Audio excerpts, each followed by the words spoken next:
You know, most best man speeches usually consist of the best man just roasting the groom, making fun of him as much as possible and trying to embarrass him. And believe it or not, I didn't want to do that tonight. I wanted to spend this time to really focus on all the good qualities that Tim has. Like,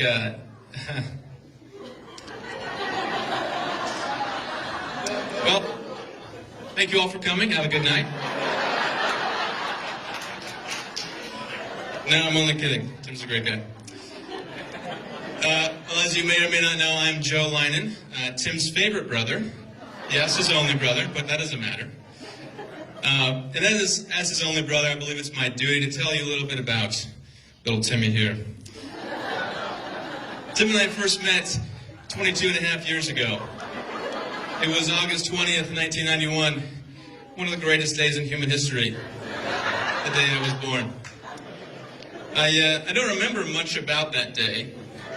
I was going through a lot of the time. But me and Tim shared an instant connection. We both immediately disliked each other. Yes, my brother and I definitely had our fair share of fights over the years. But I believe that was in part due to the fact that we have very different personalities. You know, Tim was always loud and abrasive and obnoxious and foolish, while I was calm and self-controlled and good-looking. You know, honestly, I was a bit surprised when he chose me to be the best man. I don't think he realized that I get the chance to stand up here and say whatever I wanted to about him in front of all his friends and family. A moment I've been looking forward to for years. Well, as I said, me and Tim definitely butted heads growing up. And we had a number of very funny arguments and fights. So to best illustrate that, I wrote a short poem about our humorous fights. Once I was sleeping atop my bunk bed. Tim pulled me off and I hit my head. Once when Tim was being arrogant and haughty, I asked, "What's it like being a woman trapped in a man's body?" While I was out jogging by our humble abode, Tim drove through a puddle and splashed me by the road. So when Tim was having his friends over at our place, I got a full glass of water and threw it in his face.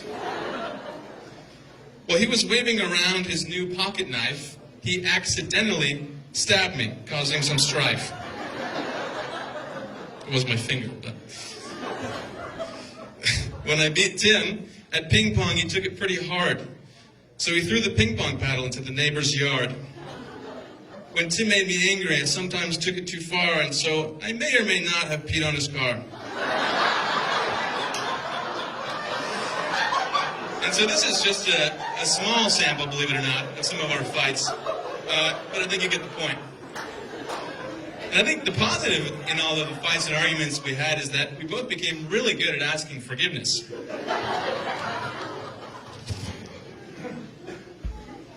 Another interesting thing about Tim is that he's always had a strange love for weapons and violence.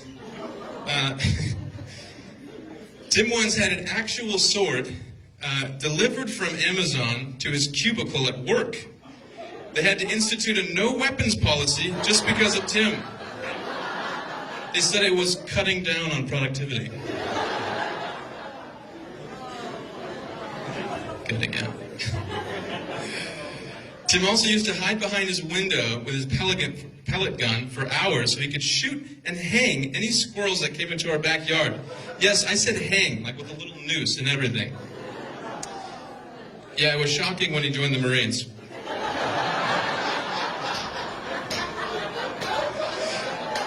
In all seriousness, though, Tim, I just want to let you know in front of everyone here how proud I am for all that you've accomplished in the Marines. You've had to overcome a lot to get where you are, and you've had your fair share of trials along the way. And I'm incredibly honored to say that I'm your brother.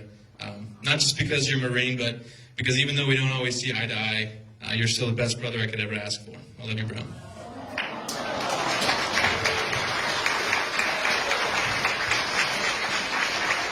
All right, that's enough mushy stuff. Now let's talk about Jess. I'll be nice. I remember when I first realized that Jess was going to marry my brother. We were at our cabin at Hume Lake, and we'd just come back from a round of playing frisbee golf. It had been a hot day. We were very tired and sweaty. And then Tim took off his shoes, took off his socks. He looked at Jess and was like, "Hey, can you rub my feet?" And she did. Now, you have to understand, Tim's feet smell so bad that if he took his shoes off right now, the people in the back would have to leave. Everybody else would be dead. There was a reason why Jess didn't wash Tim's feet tonight.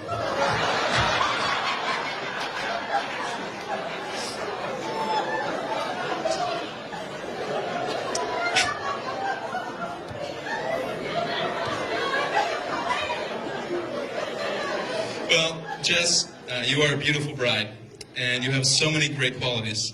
You're smart, funny, a hard worker, a good cook, and you have such a heart for serving and helping people. Your only flaw is your taste in men. Well, you know what they say, weddings are the only occasions where you get congratulated on a mistake. No, I'm just kidding. My mom's gonna kill me for that. But seriously, Jess, you are amazing, and I know that just now you're my sister, but you know you've been a part of the family for a long time now. So. Well, to wrap it up, I'm incredibly happy for both of you. You both now have someone to love and care about, so you don't have to be alone and single anymore. You don't have to go to the movies alone, or go to Disneyland alone, or watch A Walk to Remember alone. Not that I've done any of those things. So, without further ado, if everyone would please join me in raising your glasses.